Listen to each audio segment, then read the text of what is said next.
जीवन साथी के साथ व्यवहार दिल छू लेने वाली कहानी। एक ऐसी कहानी जो आज के समय पर बिल्कुल सटीक बैठती है। पारिवारिक कलह और परिवारों के टूटने की कई घटनाएं आपने कई बार सुनी होंगी, लेकिन कुछ लोग ऐसे भी होते हैं जो अपनी समझदारी से हर समस्या का हल ढूंढ लेते हैं। बस ज़रूरत है तो एक एहसास की। तो आइए पढ़ते हैं ऐसी ही एक कहानी, रिश्तों की अहमियत। राज आज दफ्तर से दोपहर में ही आ गया। पत्नी ने देखा कि राज बहुत परेशान लग रहे हैं, तो तुरंत ही पूछ लिया, क्या हुआ जी, आप ठीक तो है ना? हाँ मैं तो ठीक हूँ, लेकिन लेकिन क्या?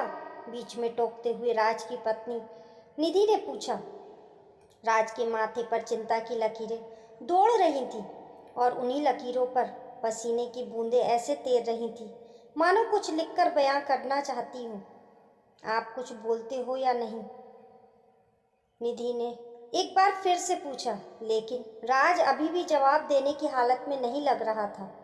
फिर भी उसने हिम्मत करके बताने की कोशिश की। तुम्हारे पापा का फ़ोन आया था। सब ठीक तो है ना? बीच में टोकते हुए उसकी पत्नी बोली। हाँ सब ठीक है, बस वो कह रहे थे कि केतन का उनसे झगड़ा हो गया है और वो उन्हें अलग होकर रहना चाहता है। केतन का तो दिमाग खराब हो गया है। अभी शादी को 4 दिन भी ना हुए और माँ बाप को से अलग होने की बात कर रहा है। गुस्से में निधि बोली। उसे शांत करने के लिए राज ने उसे समझाने की कोशिश की। हो सकता है केतन सही हो, तुम्हारे माता पिता ने ही कुछ गलत किया हो। आप भी क्या बात कर रहे हैं? मैं बचपन से जानती हूँ अपने माँ बाप को। वो गलत नहीं हो सकते, जिन्होंने मुझे पाल पोस कर इतना बड़ा किया। क्या तुम्हें लगता है वो गलत हो सकते हैं? लेकिन हम इसमें क्या कर सकते हैं? मुझे अभी जाना है केतन के पास। उससे पूछूंगी मैं कि उसकी ऐसे करने की हिम्मत कैसे हुई। लेकिन क्या इस समय जाना सही होगा? ये सब मैं नहीं जानती। मुझे जाना है तो जाना है, बस। इस स्थिति में राजनीति को किसी भी तरह नहीं रोक सकता था, इसलिए उसने उसके साथ जाना ही ठीक समझा। निधि और राज की शादी को 8 महीने हो चले थे। केतन निधि का भाई था। उसकी शादी को अभी 3 ही महीने हुए थे। निधि अपने मायके पहुंची। अभी राज कार में से उतरा ही था। इतनी देर में तो निधि दरवाजे से घर के अंदर भी दाखिल हो गई। डाइनिंग रूम में निधि के पिता बैठे थे। निधि गुस्से में तिलमिलाई हुई उनके पास पहुंची और बोली, कहाँ है केतन? लगता है उसका दिमाग खराब हो गया है। उसकी इतनी हिम्मत कैसे हुई कि आपसे अलग रहने का ख्याल भी आया उसे? निधि के पिता हैरान होकर उसके मुंह की तरफ देखने लगे, फिर कुछ चिंतित सी आवाज में बोले, निधि बेटा ये क्या बोल रही हो तुम? किसने कहा तुमसे कि केतन हमसे अलग होने वाला है? इतनी देर में केतन की पत्नी किचन से निकलकर बाहर आई। पिताजी के सवाल और केतन की पत्नी को देखकर निधि एक पल के लिए मानो शून्य में चली गई। उसे समझ नहीं आया ये सब सच में हो रहा था या उसे कोई बहुत बड़ी गलतफहमी हो गई थी।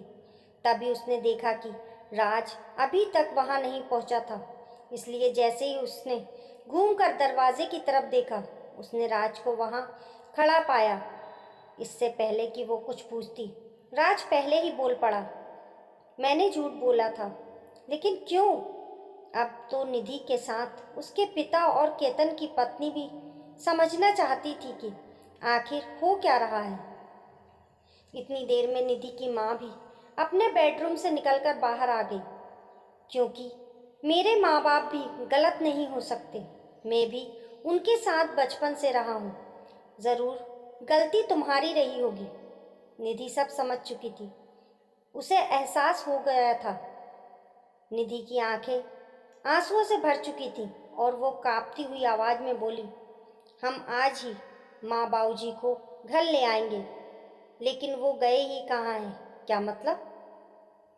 मुझे पता था तुम्हें रिश्तों की अहमियत जल्द ही समझ आ जाएगी, इसलिए मैं उन्हें बड़ी दीदी के यहाँ छोड़ दिया था। तुम्हारे घर जाने से पहले वो घर पहुंच जाएंगे। आप भी ना। फिर निधि ने राज को गले से लगा लिया। फिर दोनों अपने घर को चल पड़े। बस यही है रिश्तों की अहमियत। जैसा आप अपने लिए चाहते हो वैसा ही अपने जीवन साथी के साथ व्यवहार करो। जीवन खुद ब खुद मज़ेदार हो जाएगा। दोस्तों, ये कहानी पसंद आने पर लाइक करें और शेयर करें। हमारे यूट्यूब परिवार का हिस्सा बनने के लिए चैनल को सब्सक्राइब करें।